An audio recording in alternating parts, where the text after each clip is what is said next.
देवाची स्तुती असो, देवाच्या नावाला धन्यवाद असो की देवाने आपल्याला पुन्हा प्रसंग दिलेला आहे त्याचं वचन ऐकण्यासाठी आणि त्याचं मार्गदर्शन घेण्यासाठी. पुन्हा एकदा आपण देवाचं सहाय्य मागूया, प्रार्थना करूया. पवित्र प्रभू परमेश्वरा, तुझी स्तुती असो, तुझ्या नावाला धन्यवाद असो. आम्हाला तू वेळोवेळी प्रिय प्रभू भेट देतोस, दर्शन देतोस.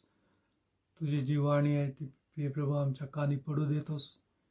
आजच्यासाठी आमच्या मार्गावर तुझा प्रकाश पाडतोस आणि प्रिय प्रभू पुन्हा पुन्हा आम्हाला प्रेरित करतोस, तुझ्या जवळ घेतोस. या सर्व उपकारांबद्दल आम्ही तुझी स्तुती करतो. प्रिय प्रभू, पुढील वेळ तुझ्या वचनाकडे लक्ष देत असताना आमचं तू सहाय्य कर, आम्हाला आशीर्वादाने भरून टाक. येशू आमचा तारणारा याच्या नावाने प्रार्थना केली आहे म्हणून तो ऐक. आमेन. आजचा जो संदेश आहे आणि त्याचं जे शास्त्रभाग आहे त्यातले काही मी आपल्याला वाचून दाखवतो. याकोबाचं पत्र 1 अध्याय 2 वचन. याकोबाचं पत्र 1 अध्याय 2 वचन. त्यामध्ये असं लिहिलेलं आहे, माझ्या बंधूंनो, नाना प्रकारच्या परीक्षांना तुम्हास तोंड द्यावे लागते, तेव्हा तुम्ही आनंदच माना. आणि वचन 12 मध्ये लिहिलेलं आहे, जो माणूस परीक्षेत टिकतो तो धन्य. आणि इपिस्करास पत्र 6 अध्याय 11 वचन, सैतानाच्या डावपेचांपुढे टिकाव धरता यावा म्हणून देवाची शस्त्र सामुग्री धारण करा. आता जो संदेश आहे त्याचं जे शीर्षक आहे ते याप्रमाणे आहे, शेवटपर्यंत टिकून राहा. शेवटपर्यंत टिकून राहा. शास्त्रात अनेक वचनांमध्ये आपल्याला वाचायला मिळेल की आपण शेवटपर्यंत टिकून राहायला पाहिजे आणि टिकून राहा असं अनेक वचनामध्ये संदेश दिलेला आपण वाचतो. पुष्कळशा गोष्टी आपण करतो, पुष्कळशे कार्य आपण हातात घेतो आणि त्यांची सुरुवात आपण मोठ्या उत्साहाने करू शकतो आणि करतो. परंतु जसं जसं आपण पुढं जातो तसं तसं त्या कार्यामध्ये किंवा त्या मार्गामध्ये पुढं जाणं आपल्याला अतिशय कठीण असल्या प्रकारचं होऊन बसतं आणि त्यामुळे आपण तो मार्ग पूर्ण करू शकत नाही, ते ध्येय पूर्ण करू शकत नाही, ते कार्य पूर्ण करू शकत नाही आणि ध्येयपूर्तीकडे आपण जाऊ शकत नाही.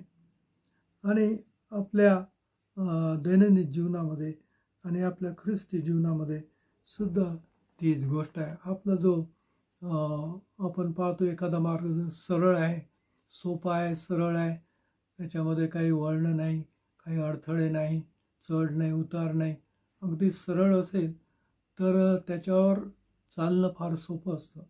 पण मला जर एखादा डोंगर पार करून पलीकडे जर जायचं असेल आणि तेही अनवाणी पैदल जायचं असेल तर मात्र फार काही वेळपर्यंत मी चढू शकतो तो चढाव, परंतु हळूहळू माझा स्टॅमिना कमी कमी होईल, माझा धीर कमी कमी होईल आणि सहनशक्ती कमी कमी होईल आणि एक वेळ कदाचित असा येईल की मी थकेल आणि म्हणेल नको आता पुढे, मागं गेलेलं बरं. म्हणजे पूर्ण जिथे आम्हाला जायला पाहिजे तिथे जाणं हे अतिशय कठीण, म्हणजे त्या मार्गावर शेवटपर्यंत टिकणं हे फार कठीण असल्या प्रकारची गोष्ट आहे. आमचं जीवन ख्रिस्ती जीवन जे आहे ते मुळातच सोपं नाही आणि कठीण असल्या प्रकारचं जीवन आहे. आणि त्यातल्या त्यात जेव्हा आम्ही या शेवटल्या काळामध्ये आहोत आणि हा शेवटला काळ अतिशय कठीण असल्या प्रकारचा काळ आहे आणि या काळामध्ये तर आपलं ख्रिस्ती जीवन अधिक कठीण असल्या प्रकारचं झालेलं आहे. ख्रिस्ती जीवनामध्ये शेवटपर्यंत टिकणं आणि आपल्या ध्येयापर्यंत पोहोचणं अतिशय कठीण आहे. याला कारण हे आहे, पहिली गोष्ट, हे आपलं ख्रिस्ती जीवन एक धाव आहे. आम्ही धावत आहोत आणि धावण्यामध्ये पेशन्स पाहिजे, धीर पाहिजे, धावण्यामध्ये तेवढा स्टॅमिना पाहिजे, तेवढं आपलं माइंड फोकस पाहिजे. जर नसेल तर मात्र बरंच पुढं तर आपण जाऊ, परंतु एक पॉईंट असा येईल की तिथे मात्र आमचा स्टॅमिना हळूहळू कमी होईल, आमचा धीर हळूहळू कमी होईल, आमची सहनशक्ती कमी होईल, आमचा फोकस ढळेल आणि मग आम्ही त्या मार्गावर टिकणं हे फार कठीण असल्या प्रकारची गोष्ट होईल.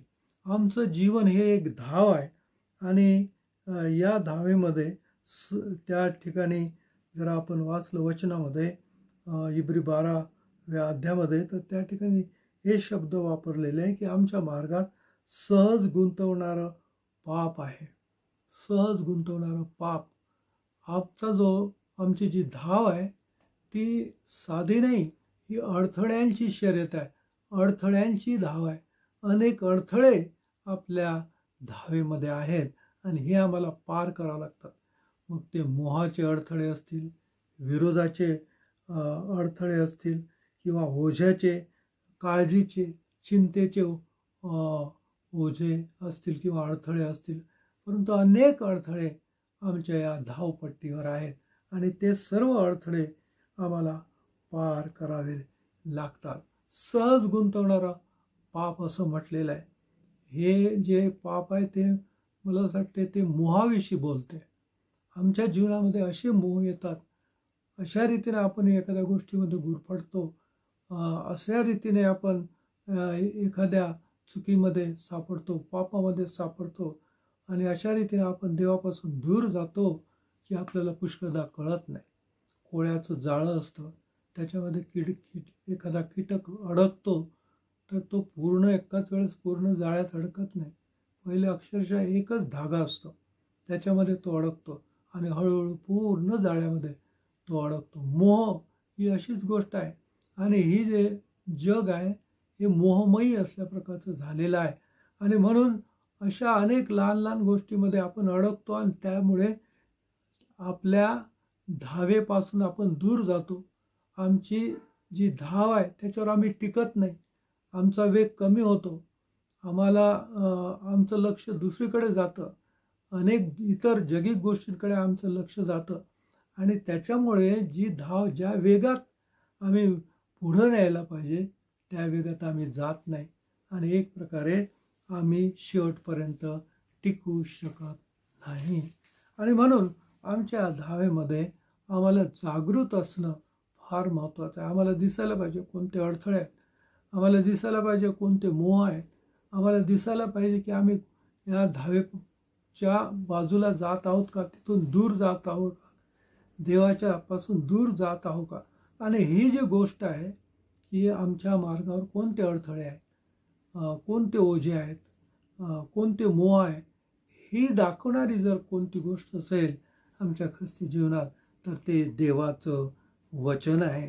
त्या वचनाविषयी काय लिहिलं आहे? स्तोत्र 119 105 मध्ये लिहिलेलं आहे की तुझे वचन माझ्या पावलाकरता दिवा व माझ्या मार्गावर प्रकाश आहे. आणि त्याहीपेक्षा 119 स्तोत्र 11व्या वचनामध्ये असं लिहिलेलं आहे की मी तुझ्या विरुद्ध पाप करू नये म्हणून मी आपल्या मनात तुझे वचन जपून ठेवलेलं आहे.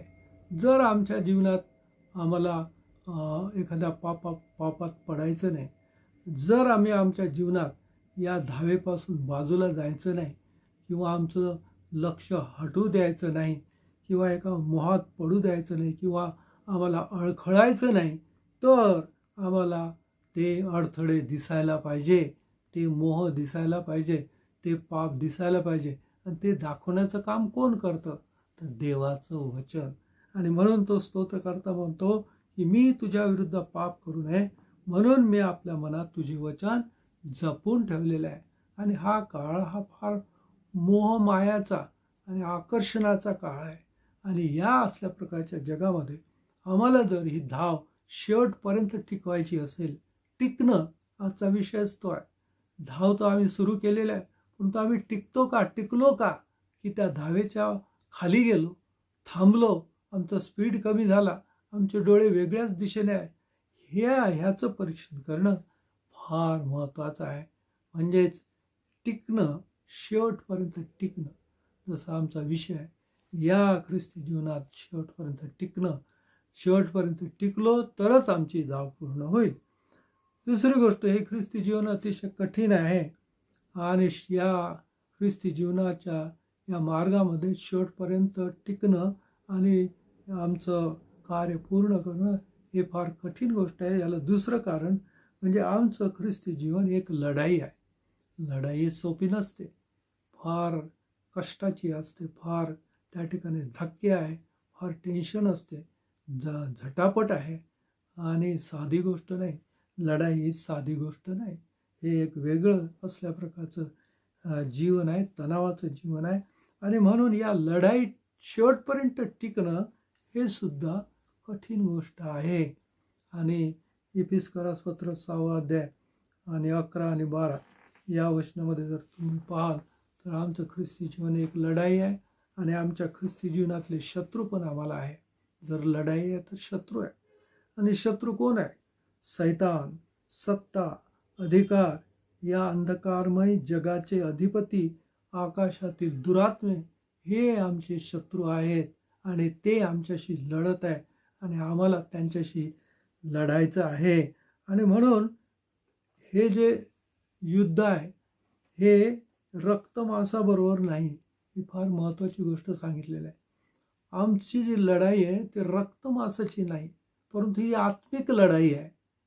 सैतान, सत्ता, अधिकार, या जगातले अंधकारमय जगाचे अधिपती आणि आकाशातील दुरात्मे, हे सर्व आत्मिक गोष्टी आहे.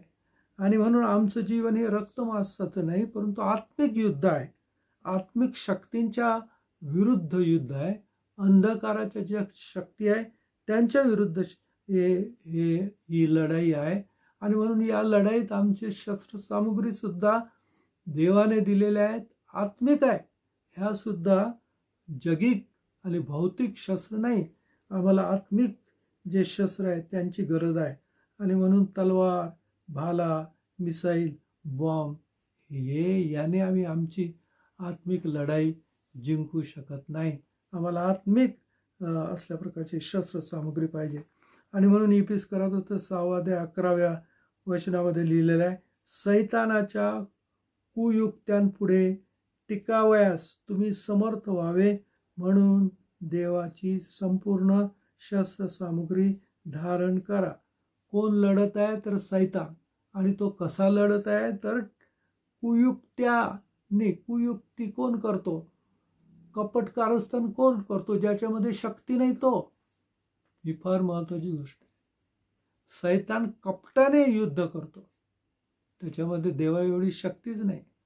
आणि म्हणून तो कपटाने फसवणूक करून असल्या प्रकारे ह्या त्याच्या हे आहे पद्धती आहेत युद्ध करण्याच्या. आणि म्हणून अशा या सैतानी शक्ती लढण्यासाठी आम्हाला सुद्धा देवाने दिलेली शस्त्रसामुग्री त्याची गरज आहे. भौतिक शस्त्रसामुग्रीची आम्हाला गरज नाही. आणि त्या शस्त्रांनी आम्ही हे आत्मिक युद्ध लढू शकत नाही. त्या युद्धामध्ये टिकूनही राहू शकतो. समजा मी जरासं ठरवलं की नाही, माझ्या शक्तीने, माझ्या बुद्धीने आणि भौतिक तलवार, भाला आणि तोप आणि असल्या प्रकारचे जे बॉम्ब्स आणि हे जे शस्त्र आहे यांनी मी हे युद्ध करेल, तर या युद्धात मी टिकू शकत नाही, कारण हे आत्मिक युद्ध आहे. आणि म्हणून आम्हाला देवाने दिलेली शस्त्र तीच घ्यावी लागली. आणि देवाने त्यासाठीच ही शस्त्र सामुग्री आपल्याला दिलेली आहे. आणि ही आत्मिक शस्त्र सामुग्री आहे. आणि म्हणून Ephesus 6:13 हे लिहिलेलं आहे की सर्व काही केल्यावर टिकून राहण्यास समर्थ असावे म्हणून देवाची शस्त्रसामुग्री धारण करा. त्या ठिकाणी कोणता शब्द आलेला आहे? टिकून राहण्यास समर्थ व्हावे म्हणून. ही लढाई आहे, ही सोपी नाही. आणि शेवटपर्यंत टिकणं तेही सोपं नाही. आणि त्या शेवटपर्यंत या लढाईत टिकण्यासाठी आम्हाला शस्त्रसामुग्रीची गरज आहे. आणि ती देवाने दिलेली शस्त्रसामुग्री त्याची आम्हाला गरज आहे. आणि जर आम्ही शेवटपर्यंत टिकलो या लढाईत आणि या शस्त्रांचा वापर केला तर आम्ही नक्की विजयी होऊ. कारण त्यासाठीच देवाने आम्हाला ही शस्त्रसामुग्री दिलेली आहे. कशासाठी दिलेली आहे? हारण्यासाठी नाही, जिंकण्यासाठी. कुठल्याही परिस्थितीत, कुठल्याही संकटात, सैतानाच्या कोणत्याही लढाईत आम्ही जिंकू शकतो जर ही शस्त्रसामुग्री आम्ही घेतली तर. उदाहरण जर घ्यायचं तर दाविदाचं घ्यावं लागेल. त्याच्याजवळ भौतिक शस्त्रसामुग्री नव्हतीच. फार चांगलं उदाहरण आहे दाविदाचं शस्त्रांच्या बाबतीत. ज्यावेळेस तो गल्ल्यात संगती लढला त्यावेळेस त्याच्याजवळ शस्त्रसामुग्री नव्हतीच. भौतिक शस्त्रसामुग्री नव्हती, ढाल नव्हती, तलवार नव्हती, चिलखत नव्हतं, कुठलंच शस्त्रसामुग्री त्याच्याजवळ नव्हती. आणि ज्यावेळेस त्या शौल राजाने त्याला आपली शस्त्रसामुग्री दिली त्यावेळेस त्याला ती घालताच आली नाही, त्याने काढून टाकली. मग कोणती शस्त्रसामुग्री त्याने धारण केली? लढाई केली तर शस्त्रसामुग्री तर असणारच. ती भौतिक शस्त्रसामुग्री नव्हती, परंतु आत्मिक शस्त्रसामग्री होती. आणि त्याचे शब्द अगदी या मुद्द्याला धरून असल्या प्रकारचे आहे. त्याने काय म्हटलं, पहिले शमूएल अध्याय 17 आणि 45, तो म्हणतो या भौतिक शस्त्राविषयी आणि आत्मिक शस्त्राविषयी तो बोलतो. तो असं म्हणतो, त्या गल्ल्याताला म्हणतो, तू तलवार, भाला व बर्ची घेऊन मजवर चढून आला आहे. ही जी भौतिक शस्त्र सामुग्री आहे त्याचा उल्लेख त्याने तिथं केला. तो त्या गल्ल्याताला म्हणतो की तू ही शस्त्र सामुग्री जी दिसते भौतिक आहे, ही शस्त्र सामुग्री घेऊन माझ्यावर चढून आला. पण मग दाविदाला काय म्हणायचं आहे की मी जे तुझ्याकडे आलो ती देवाने दिलेली शस्त्र सामुग्री घेऊन आलो. आणि दाविदाजवळ कोणती शस्त्र सामुग्री होती मग? आणि तो म्हणतो, पुन्हा वाचतो ते वचन, तू तलवार, भाला, भरची घेऊन मजवर चढून आला आहेस, पण इस्रायली सैन्याच्या देवाला तू तुच्छ लेखले आहेस. त्या सेनाधीश परमेश्वराच्या नामाने मी तुझकडे आलो आहे. प्रश्न आहे की दाविदाची शस्त्र सामुग्री काय होती? त्या परमेश्वराचं नाव.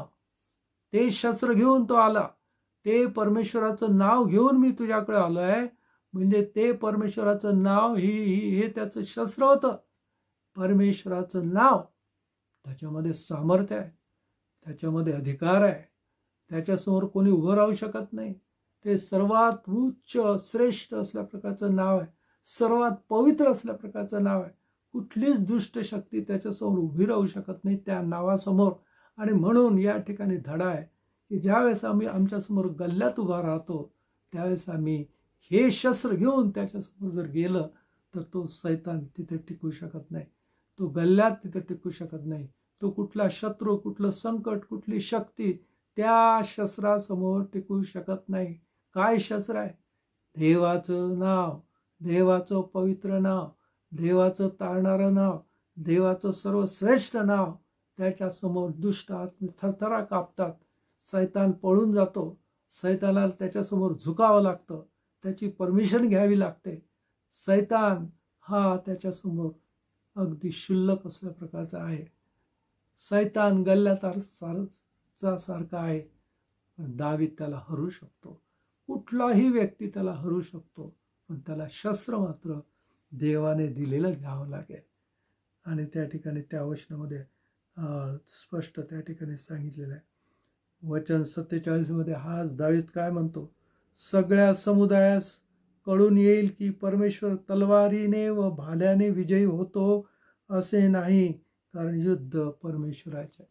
दुसरी गोष्ट, आम्हाला या लढाईत हे माहीत पाहिजे, तरच आम्ही या लढाईत टिकू शकतो, तरच आम्ही जिंकू शकतो. पहिली गोष्ट काय सांगितलं म्हणजे शस्त्र, देवाचं नाव हे शस्त्र आहे. दुसरी गोष्ट आम्हाला हे माहीत पाहिजे, त्या ठिकाणी दावीद काय म्हणतो, युद्ध परमेश्वराचं आहे. पुष्कळदा आपली लढाई आपणच लढत असतो, आपलंच डोकं आपटत बसतो, आपलेच विचार ताणत असतो, आपणच आपली लढाई लढत असतो, फुकट, व्यर्थ. कारण आपल्यामध्ये ती शक्तीच नाही, आपल्यामध्ये तेवढं सामर्थ्यच नाही. आणि म्हणून आपण ही लढाईमध्ये टिकूच शकत नाही, शेवटपर्यंत टिकूच शकत नाही, आणि ही लढाई जिंकूच शकत नाही. ही लढाई ॲक्च्युली आपली नाहीच, ती देवाची आहे.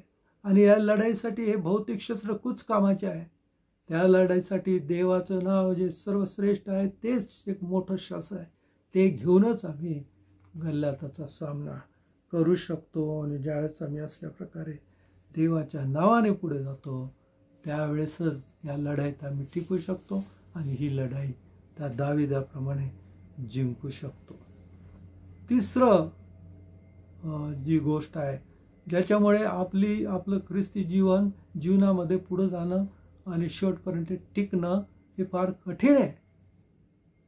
सोपं जीवन असतं तर मग टिकणं सोपं आहे, पण हे जीवन सोपं नाहीच, फार कॉम्प्लिकेटेड आहे, फार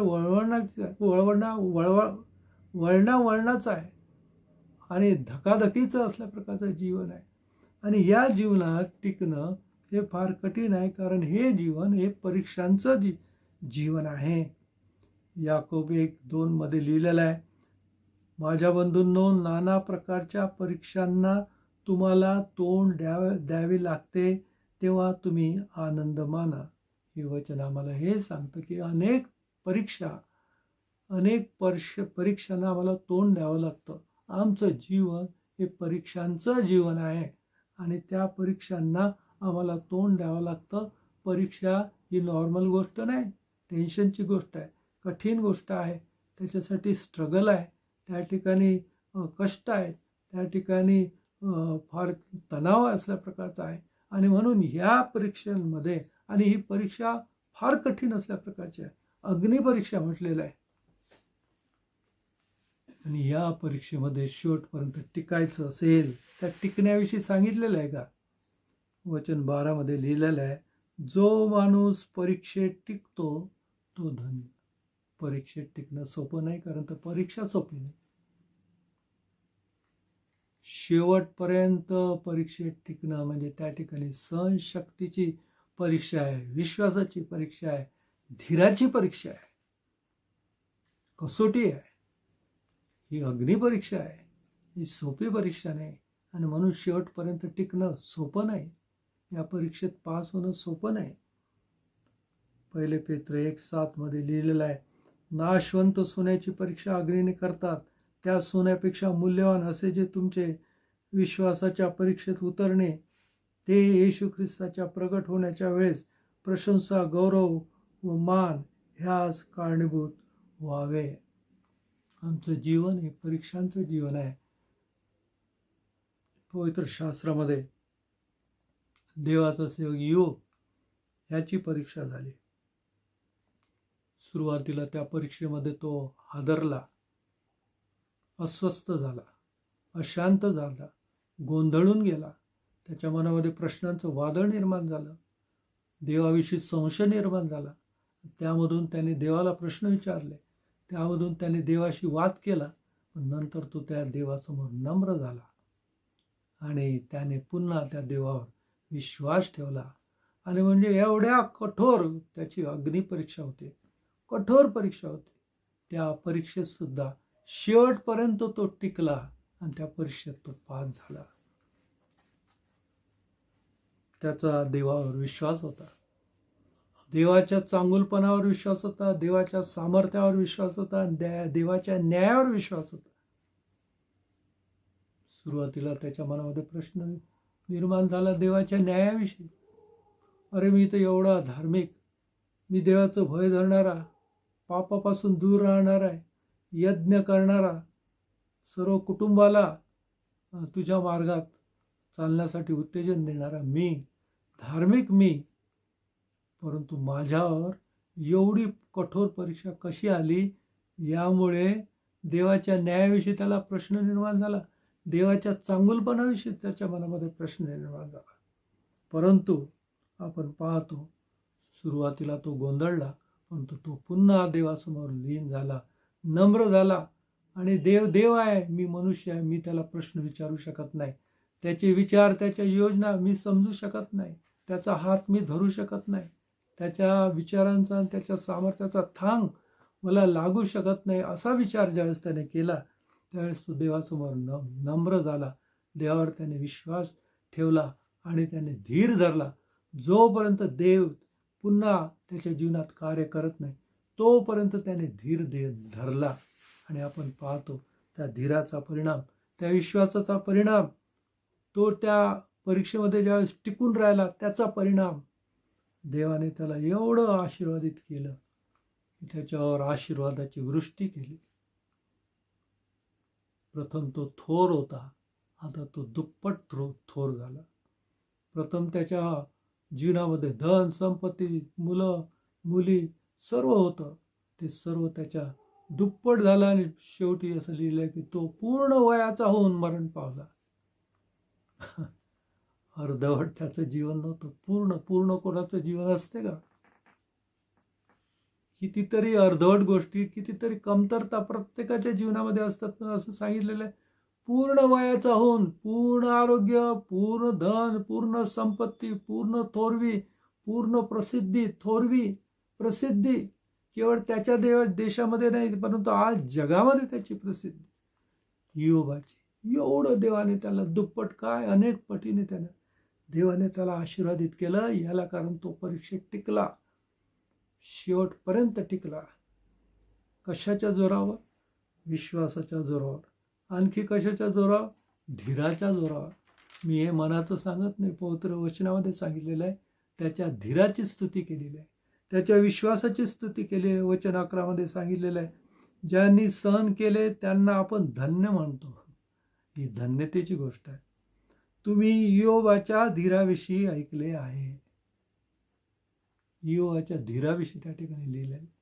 एवढ्या कठोर परीक्षेमध्ये त्याने धीर धरला शेवटपर्यंत. आणि धीर कशाने धरला? कारण त्याचा देवावर विश्वास होता. विश्वास असेल तरच तुम्ही धीर धरू शकता. आणि ज्यावेळेस आम्ही धीर धरतो, ज्यावेळेस आम्ही विश्वास धरतो शेवटपर्यंत, त्या विश्वासात टिकतो, त्या धीराने आम्ही शेवटपर्यंत टिकतो, त्या देव जे कार्य आमच्या जीवनामध्ये करतो ते अद्भुत असते. ते मोजता येत नाही, दुप्पट तिप्पट नाही, हजारो पटीने. कारण आज सुद्धा त्या योबाची कीर्ती आहे. आज सुद्धा लोक त्याला मानतात, त्याची स्तुती करतात, त्याच्या जीवनाचा अभ्यास करतात, त्याला थोर मानतात. याला काही मर्यादाच नाही. देवाने जे त्याला आशीर्वादित केलं त्याला मर्यादाच नाही असं मला वाटतं. याला कारण तो परीक्षेमध्ये टिकला. टिकणं फार कठीण आहे. आज आपण पाहतो की या शेवटल्या काळामध्ये आणि आमची परीक्षा अधिक तीव्र झालेली आहे. आमची लढाई अधिक कठीण झालेली आहे, धोक्याची झालेली आहे. आमची धाव अधिक अनेक अडथळ्यांनी भरलेली असल्या प्रकारची आहे. कारण हा शेवटला काळ आहे आणि हा शेवटला काळ हे संकटाचा काळ. अनेक प्रकारचे संकट माणसावर आदळत आहे. एकच उदाहरण म्हणजे मत्तई 24:6 मध्ये लिहिलेलं आहे की तुम्ही लढायांविषयी ऐकाल, लढायांच्या आवाया ऐकाल, घाबरून जाऊ नये म्हणून सांभाळा, कारण असे होणे आवश्यक आहे. परंतु तेवढ्यातच शेवट होत नाही, कारण राष्ट्रावर आणि जागोजागी दुष्काळ आणि भूमिकंप होतील. या भविष्याची प्रचिती आणि अनुभव या क्षणी सारं जग घेत आहे. हे भविष्य 2000 वर्षापूर्वी झालेलं आहे. त्या भविष्याप्रमाणे भविष्याची पूर्तता तुमच्या आणि माझ्या काळात होत आहे. लढाया राष्ट्रावर उठलेला आहे आणि इराण आणि इस्रायल आणि अमेरिका यांच्यामध्ये घनघोर युद्ध सुरू आहे आणि अप्रत्यक्ष रीतीने इतर अनेक देश या युद्धामध्ये सामील झालेले आहे आणि एका महायुद्धाकडे हे जग जात आहे. लोकांमध्ये दहशत आहे, चिंता आहे, दुष्काळ सुरू झालेला आहे आणि हे तर सर्व या अनुभवाची सुरुवात आहे. पुढं काय होईल आम्ही काहीच सांगू शकत नाही. अशा या काळामध्ये बंधूंनो, आमचे जे धाव अधिक कठीण झालेली आहे, आमचे जे युद्ध अधिक कठीण झालेलं आहे, आमची परीक्षेची जी अग्नी अधिक भडकलेली आहे आणि म्हणून आमचं जीवन हे सोपं राहिलेलं नाही. आमच्या जीवनाची धावेमध्ये टिकणं, या लढाईमध्ये टिकणं, शेवटपर्यंत टिकणं हे फार कठीण झालेलं आहे. आमच्या परीक्षेमध्ये शेवटपर्यंत टिकणं फार कठीण झालेलं आहे. त्याच्यासाठी आम्हाला काहीतरी करावं लागेल. काय करावं लागेल? त्यासाठी मला असं वाटते दररोज आमचा विश्वास आणि आमचा धीर आम्हाला पेटता ठेवावा लागेल. पेटता ठेवावा लागेल. कसा तो पेटता राहील? त्यासाठी मला असं वाटते आम्हाला रोज देवाच्या वचनात रमावं लागेल. रोज प्रार्थनेत देवाच्या सान्निध्यामध्ये बसावं लागेल.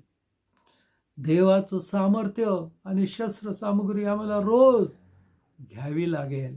ते खाली ठेवता येत नाही. रोज घ्यावी लागेल.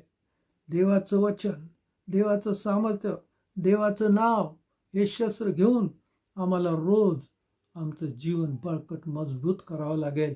तरच आम्ही या लढाईत आमच्या जीवनामध्ये शेवटपर्यंत टिकू शकू आणि आमची धाव पूर्ण करू शकतो, आमची लढाई पूर्ण करू शकतो आणि आमच्या परीक्षेमध्ये आम्ही पास होऊ शकतो. हे कठीण आहे, परंतु हे शक्य आहे, कारण देवाने आम्हाला शस्त्रसामुग्री दिलेली आहे. देव करो आपल्या ख्रिस्ती जीवनाच्या वाटेवर आपला शेवटपर्यंत टिकावं लागो. शेवटपर्यंत आम्ही टिकून राहू आणि शेवटी आमचं जे ध्येय आहे ते आम्ही मिळवण्यासाठी शक्तिमान हो, अशी प्रार्थना आपल्या सर्वांसाठी आहे. धन्यवाद. आमेन. देव आपणास आशीर्वाद देव.